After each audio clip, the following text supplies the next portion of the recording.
Hello and welcome to the Back Nine Report. Every week, Fred Altvater and I check in on the world of golf to bring you the latest news, insights, analysis, interviews, recaps, previews. Hey, we cover anything and everything golf. In other words, if it happened in golf, we have it for you. This week, we're going to be talking about the Women's U.S. Open that is this week. Fred, I can't wait to see is a major on the women's LPGA. How are you today? Well, we're great, Carlos. We're excited. As you mentioned, this is the second major for the LPGA this year. The first being the ANA Inspiration, which you're one of your favorite players, Patty Tabatanaket. Won. Tabatanaki. Yeah, I get it. It's a lot of there's a lot of A's in there. But yeah, so we got a tremendous field. We got 156 players. 40 players are in the U.S. Women's Open for the first time, and 26 different countries are represented. Of course, it's at the Olympic Hub out in San Francisco, which has hosted 5 U.S. Men's Opens in the past, but this is the first time it's ever held the U.S. Women's Open there. So that ought to be interesting. It's a tough golf course. Should be fun to watch. Of course, all the great players are there. Past U.S. Women's Open champions in the field, Na Young Choi, Inji Chung.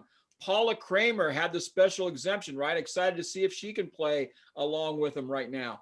Yoon Hee Ji, Aria Jutanagarn, Christy Kerr, Lim Kin, Brittany Lang, Lee Six, NB Park. There's a name you want to watch right there, Carlos. Sung Young Park, So Young Yu, and Michelle Wee. Don't expect much from Michelle. You got some older ladies in there as well. But I want to talk about, I don't want to spend a lot of time on this, but let's talk a little bit about who's hot right now, Carlos. Who do we really want to watch? Of course, both Cordes sisters have won this year, been playing at a very high level. Seemingly every week, one of them is in contention at the end of the tournament. Brooke Henderson won in April in LA. She's been playing very good this year. Lydia Ko is on the upswing.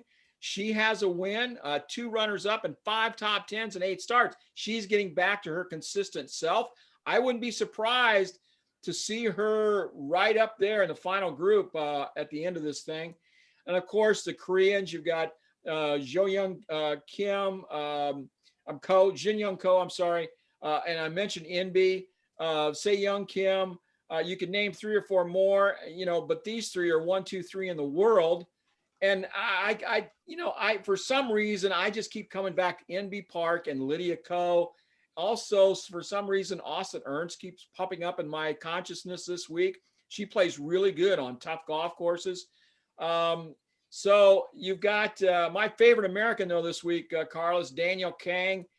She had 3 top 10s this year, but they all came before April. She's not really been playing that well the last month or so, but she normally does really well on tough golf courses where par is relevant. And that will be this week. We'll probably only end up seeing maybe 3 or 4 or 5 women under par at Olympic this week when it gets all said and done. So this is a tough golf course.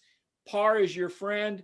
You got to be patient, take what the golf course gives you, and have a tremendous short game. So that's what I'm looking at, Carlos.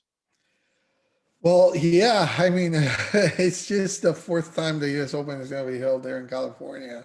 And you're right, Inbee Park is a name to be talking about because she's trying to become the 7th player with at least 3 women's Open titles, and she's the only player in the last 14 years to win the Open multiple times. And this is marking the 20-year anniversary of Carrie Webb winning at Pine Needles, which was the last time that a player won back-to-back in the Women's Open. So Ailey Kim has a big shoes to fill in that one. It's nice to see Christy Kerr. She received a special exemption to be here because it's going to be a special 26th appearance in the Women's Open in the 24th in a row. But talking about so many great players right now. I mean, you said it, Ying Young Ko, Inbee Park, definitely right now, number 2. All the top players there. coming, and Lydia Ko is definitely one of the hottest players right now, coming into the U.S. Women's Open. But the who to pick. I mean, it's the LPGA. If there's something that they thrive on, is that week in and week out, anything can happen. If you can take a cue from what just happened this past weekend, I know it's different story about the match play, right? Ali Ewing or Ali McDonald. For those who don't know, she got married. I got a friend who was telling me, who's that new lady playing? Well, she's not a rookie. She's Ali McDonald. She married. But anyway, winning there, Sophia Popov, which we know already won a major. Uh, She how was can runner those up two? last week in the match play too. So right now, from coming there, who's gonna carry on and try to be have a good outing here? We saw Shang Shang Feng playing really well. Daniel Kang played really well. So yeah, the Cordas are playing amazing. I can't try to pick somebody right now, but if I mean, Patty definitely has to be there among the ones to watch. She already won one, but Inby Park to me has to be the favorite. Yin Young Ko is getting into the flow of things again, so you got to watch out. She might be there, but one player that I always like, and she can just sneak in here, is also Brooke Henderson. Brooke Henderson is playing really well. She's 5 right now in the world, so she definitely has the game to play. But one question that I'm going to ask you: how about, because we always talk about amateurs and their possibilities in the majors? Is there a possibility of an amateur like Rachel Heck winning this week? What you think? She's getting a lot of press, but no. She's a nice player and she will probably be a great pro, but probably not. No, amateurs are just too inconsistent. They don't know how to manage their games at this point yet. They're not playing all the time. They're still amateurs. They don't play 7, 8, 9 hours every day like pros do. And she's not playing for her next meal like pros do. It's not as quite as important. So she doesn't know what she doesn't know yet. And no, I don't see any of the amateurs, jumping up. You might have someone that could finish up near the top 10, maybe inside the top 20, maybe with the women. But I just don't. You've got, you got a couple really great young amateur players. No question about it. But no, I do not see an amateur winning. I don't see an amateur in the top 5. Probably not in the top 10. Maybe one could slip in the top 20. So who would you say among the favorites? Who you would say has the best chance here to win? Well, I really like. I tell you what, I really like Daniel Kang, and I really like Inby. When she puts her mind to it, she is tough to beat, and she has the perfect game for Olympic. She keeps it in the fairway off the tee. She has a very good iron game, and she's a tremendous putter.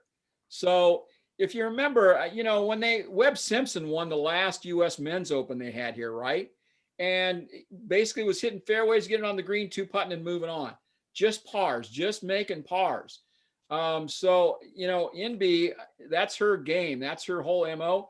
And I think Lydia Ko is getting back to that. So I think Lydia could be right there at the top as well, Carlos. Most definitely, and I think this is an Olympic Golf Club. Is one that you have to know how to shape the ball and how to move the ball, definitely. And it comes to mind the top 3 players finding fairways and saving par right now. That's Ying Yang Ko, Inby Park, and So Yeon Yu. If you think about it, world number 1, world number 2, and So Yeon Yu, this was the tournament that really got her a breakthrough in the on the LPGA. So those 3, I think, are 3 players that you're going to have to put there on top of your favorites to win, and that's what I'm going to do. Lydia Ko, definitely, she can shape the ball really well and is playing with a lot of confidence. I expect her to do good. Some long shots to say that who can win. I think Yu Kim has a very good chance. Amy Yang also has the game really, I think, to play really well. But there's a player that I really want you to have a very close eye on it, and that's the Australian Hannah Green. She won her first major 2 years ago. I know it's the KPMG Championship, but she closed the year with a second at the Tour Championship. Her last three stroke plays reached third, second, and tied for seventh, and she really has the mentality to win here. And one of the things that can help her is, I talked about Carrie Webb. Well, that's her mentor, and she'd dearly love to emulate her and win this title. So she's more than capable ball striker and excelling scrambling when winning that first major. And definitely that's something that's going to be very well needed here, Fred. Yeah, I ran across Hannah Green's name when I was doing my research today, putting this together. I agree with you 100%. She's someone that could do well here as well. And we haven't talked about Georgia Hall. She's really good on tough golf courses. So she hasn't been doing much this year. This would be a time for her to pop up and have a really good week as well. Who knows? I mean, that's what the U.S. Open brings. Anything can happen because of the golf setups, and definitely you have to be in the Olympic Golf Club. It's a very tough golf course to play on. But hey, any final words before we close? No, I really don't. Really looking forward to it. Going to be watching this weekend, watching the ladies out at Olympic Club. Well, that wraps up this preview of the U.S. Women's Open 2021. Thank you for joining us. If you want to keep up to date with the latest golf news and information, all you have to do is subscribe to this channel. You'll get it. Anything previous, recaps, interviews, anything you need, we have it for you. Thank you for joining and supporting us.